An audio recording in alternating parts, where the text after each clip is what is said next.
Pride India आपके लिए लाए हैं बंडागुड़ा में natural gated community lake view.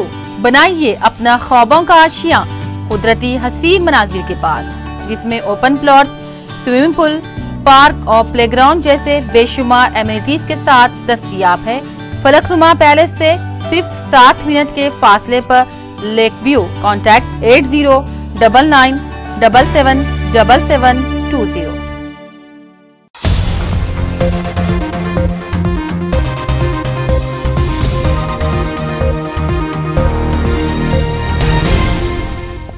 अस्सलाम वालेकुम नाज़रीन, मैं हूं मोहम्मद अब्दुल हकीम। 7H न्यूज़ में आपका इस्तकबाल है।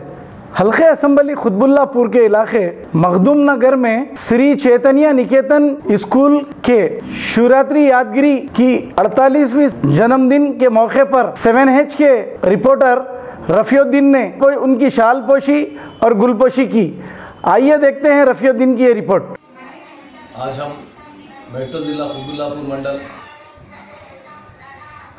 ये जगदीरुट्टा डिवीज़न कहा जाता है इस एरिया को, यहाँ पर जो श्री चैतन्य हाई स्कूल है ये करीब कईयों साल से चल रहा है।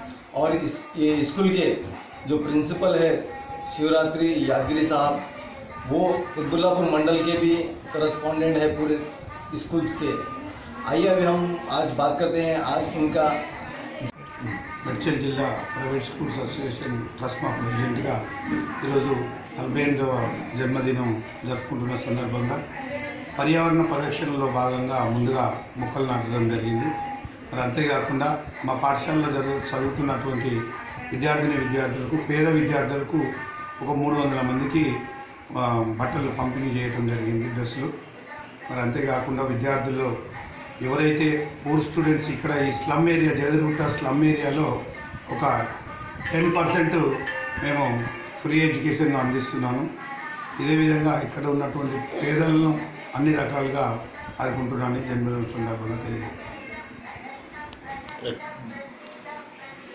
नाज़रीन, हर साल की तरह इस साल भी शिवरात्रि यादगिरी साहब जो स्कूल के प्रिंसिपल है और खुतबुल्लापुर मंडल के करस्पॉन्डेंट है, जिन्होंने हर साल जो बर्थडे सेलिब्रेशन के मौके पर उन्होंने हर वक्त बच्चों को ड्रेसेस फ्री देते हैं। और कुछ अगर किसी घर में कुछ भी प्रॉब्लम्स है या बच्चे जो गरीब है उनको जो फीस माफ़ कर देते हैं।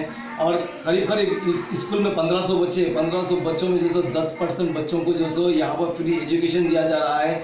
ये जो शिवरात्रि यादगिरी साहब है, जो गरीबी जो छोटे बच्चे हैं, गरीब लोग यहाँ के मुकामी आवाम के, उन लोगों को भी जो साथ देते हुए ये स्कूल चला रहे हैं।